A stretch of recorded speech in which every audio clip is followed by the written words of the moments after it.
namamatay sa pagtulog. Ano muna mga causes bago itong senyales na bibigay ko mamaya? Number 1, the most common is sudden heart attack. So, habang natutulog, inatake sa puso. Ang bad news dito, mas maganda sana kung inatake ka ng umaga o tanghali. Pwede mo dalhin sa ospital. Dapat madala mo sa ospital within 15 to 30 minutes. Mabigyan ng gamot para sa puso, mas maganda. Diba? May tulong. Kaya lang, pagtulog, diba? Hindi niya naramdaman. Walang matawagan. So, pwedeng namamatay. Sabihin, baka dati nang may bara yung puso niya. Smoker, mataba, daming bisyo. Dati nang barado yung artery niya sa puso, hindi lang niya alam. Tapos nung natutulog na stress, lalo nagbara doon. Sudden cardiac death. So bilang internist at cardiologist, linya ko po to. Number 2, cause out of 10. 2 out of 10 kung bakit namamatay sa pagtulog, irregular heartbeat. Nagloko yung tibok ng puso. Okay? So hindi siya barado, nagloko yung pinakakuryente, imbis na normal heartbeat, 70, 80 beats per minute, biglang bumilis ng 200 beats, tapos biglang tumigil yung puso. Anong dahilan? Bakit nagloloko yung heartbeat? Maraming cause. Yung iba, ito yung tinatawag na bangungot eh. Ang bangungot kasi, nakita nila, pwedeng heart problem. May mga tao, merong pinanganak siyang abnormal sa puso eh. Ang tawag namin dito, merong mga Brugada syndrome, pinanganak na may abnormality, Wolff-Parkinson-White syndrome, may long QT syndrome. May abnormality sila nung pinanganak sa kuryente ng puso, prone na magloko at tumigil yung puso. Yung iba naman, heart failure, mahina ang puso for some reason. Diba? Kaya nagloloko din. O tulad ng unang example ko na heart attack. Pag na heart attack, pwede rin magloko yung tibok. So, pwedeng irregular heartbeat, kaya pumanaw. Number 3 cause, pwede rin may sira ang valvula naman ng puso. Ibig sabihin, rheumatic heart disease. Sa Pilipinas, ang daming may rheumatic heart disease. So, dati nang may sira, mitral valve, aortic valve, sabihin, meron ng underlying heart disease. Kaya mas prone na pag natutulog, biglang may mangyayari. Bukod sa rheumatic heart disease, pwede rin yung mga blue baby, congenital heart disease. Pinanganak, may butas yung puso. Kaya ibig sabihin, may depresya na, bata pa. Number 4 cause, baka na-stroke habang natutulog. Diba? Hindi niya alam, nagbara, hindi sa puso, sa utak. Tapos siyempre, hindi na niya maramdaman yung symptoms na humina yung kamay, humina yung paa, nabulol sa pagsasalita, tulog eh. Hindi nakatawag ng tulong. So, hindi na gumising. So, stroke, number 4. Number 5, pwede rin obstructive sleep apnea. Yung malakas humilik, obstructive sleep apnea. So, ang problema dito, pag natutulog, nagbabara yung paghinga niya. Usually, yung mga matataba, overweight, malaki ang leeg, o baka malaki yung mga tonsils niya. Pag natulog sila, parang nagsasara yung daanan ng paghinga. Kaya yung hilik nila sobrang lakas. Talaga parang sobrang lakas. Kasi nga nagbarado eh. Hindi nga sila makahinga. Nagsasara yung mga lalamunan nila dito sa taba, sa laki ng leeg eh. Actually, ang hilik nila iba ang sound. Meron tao humihilik, like to si Doc Lisa, malakas humilik pag pagod. Pero yung hilik naman ni Doktora, yung normal hilik, yung ganito yung tapos hihinga. Tapos hihinga. Normal yun. Okay lang yun. Tapos hihinga. Pinapa-side view ko siya. So, pag pina-side view mo, mas hindi na iipit yung lalamunan. May tao kasing ganun talaga. Pero yung hilik ng obstructive sleep apnea, iba. Biglang humihilik siya, tapos biglang hihinto sa paghinga ng mga 1 minute. Up to 1 minute, hindi siya hihinga. Paano nagsara nga eh? After 1 minute, talagang bagsak yung oxygen sa katawan. Baka nagbo-blue na yung mukha. Biglang pipilitin ng katawan mabuhay at huminga, biglang gaganon sila. Magigising biglang parang biglang hihinga ng malakas, tapos babagsak na naman, magsasara na naman. Delikado yun. Delikado yung tumitigil sa paghinga, bagsak yung oxygen sa katawan, doon naha-heart attack. Doon namamatay sa pagtulog. So, obstructive sleep apnea. Number 6, meron mga sleepwalker. Naglalakad, pero tulog, pikit ang mata, pwede silang ma-accident. Number 7, pwedeng seizure, nag-convulsion, baka may brain problem. Number 8 cause, may problema sa baga, lung problems. Baka may emphysema, may COPD, malala yung hika, weak lungs, mahina na yung baga, kulang na yung oxygen. Kaya pagtulog, baka nahirapan sila. Kaya payo ko nga dito, pag natutulog, maganda, 2 unan, 'di ba? Malamig yung kwarto, 'di ba? Para makahinga. Ingat sa pollution, sa tambucho, sa mga usok, sa nagsisiga, baka hindi makahinga habang natutulog, dati nang may lung problems.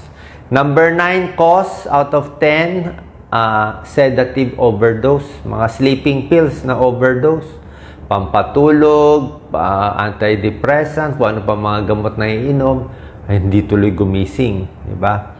Number 10, sari-saring cause, may iba nagsasuffocate, di ba? O nacho-choke. O yung iba, head trauma.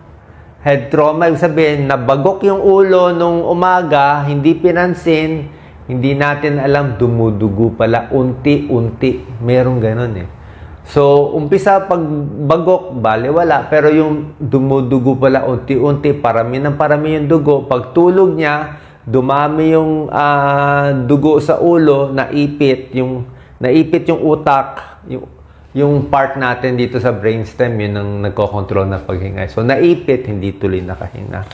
So, pwede rin yan. Kaya pag may head trauma, mas maganda pa CT scan. Meron din pancreatitis, yung kumain ng sobra dami. Tapos nasira yung lapay, meron din namamatay. Dati, isip natin yan din ang bangungot syndrome. So, yan ang 10 causes. Ano ang senyales na posibleng pumanaw ang isang tao sa pagtulog? Depende rin dito sa cause.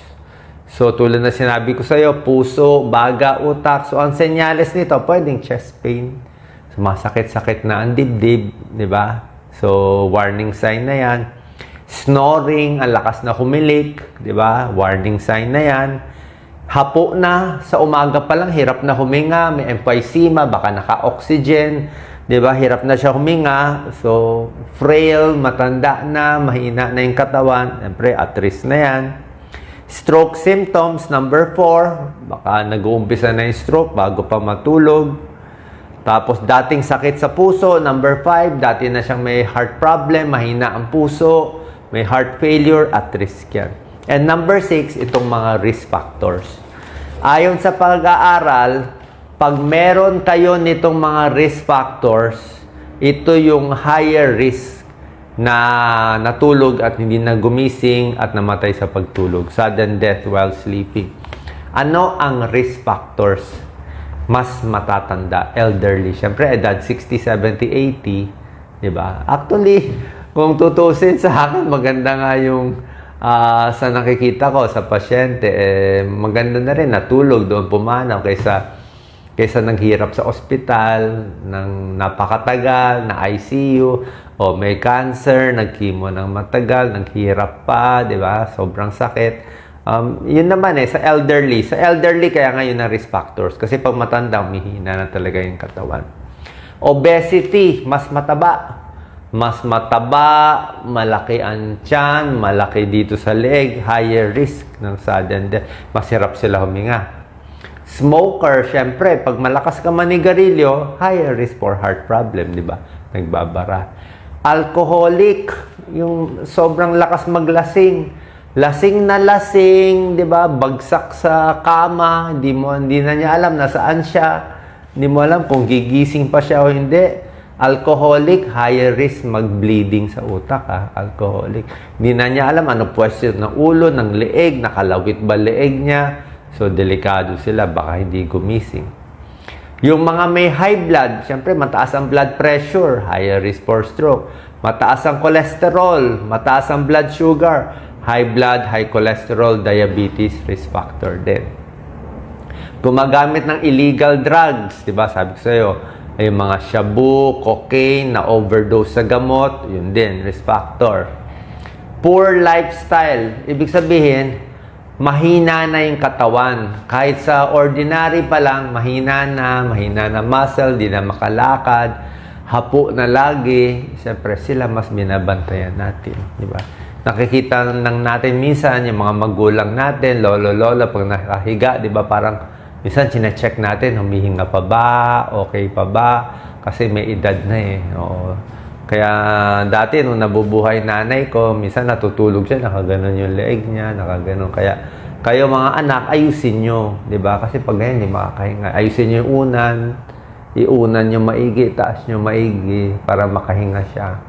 Baka naiipit yung baga niya, hindi siya makahinga. Ayusin nyo maigi, tulungan natin yung mga may edad o yung mga may sakit para maganda yung position while sleeping. Okay? So, low potassium, low magnesium, high risk factor din yan. Nakaka-irregular heartbeat. Nagtae, dehydrated, mababa potassium, mababa electrolytes, mababa magnesium, pwede magloko yung puso. Sleep apnea, sinabi ko na. At chronic kidney disease, yan. Yung may sira ang kidneys, pwedeng nagdadialysis o stage 3, stage 4, stage 5 kidney disease, higher risk din ng sudden cardiac death. So, yan ang mga risk factors. Anong gagawin natin? Anong tips? Siyempre, tigil sigarilyo, tigil alak. Dapat well-hydrated. Maraming tubig iinumin. Okay? Huwag dehydrated. Yung may humihilik, gagamutin. Di ba? Ano ang gamutan sa may obstructive sleep apnea? Usually, nagpapapayat. Yung iba, inooperahan dito sa tonsil. Depende sa doktor nyo. Yung iba, nilalagyan ng CPAP machine. May makina silang kinakabit dito. Habang natutulog, dala-dala nila yung makina. Kung pumunta sila sa probinsya, nasa travel bag nila. Tapos kinakabit yung mask dito para habang natutulog, hindi magbabara ang lalamunan. May oxygen na pinapasok sa baga nila. So, life-saving yun. Check ang blood pressure. Siyempre, gamutin yung heart disease. Kung may heart disease, kung may high blood, inumin ng maintenance. Okay? Huwag masyadong magpapabusog. Huwag masyadong kumain sa gabi. Ha? Pag busog na busog, ang laki ng tiyan, hirap huminga. Okay? Baka magkaroon ng pancreatitis. Delikado yan. At another tip, bago matulog, huwag makipag-away. Huwag maki-stress. Okay? May high blood ka na nga. Away kayo ng misis mo. Diba? Away kayo sa pera, pagseselos, lahat ng issue. Huwag kayo mag-away sa gabi kasi iinit ang ulo mo. Maha-high blood ka sa gabi. Tapos matutulog ka na baka may mangyari. Kinabukasan na kayo mag-away. Diba? Huwag sa gabi. Okay? So, ang medical treatment, depende sa sakit. Okay? Pag heart problem, gagamutin, irregular heartbeat, meron din mga doktor na bahala sa irregular heartbeat.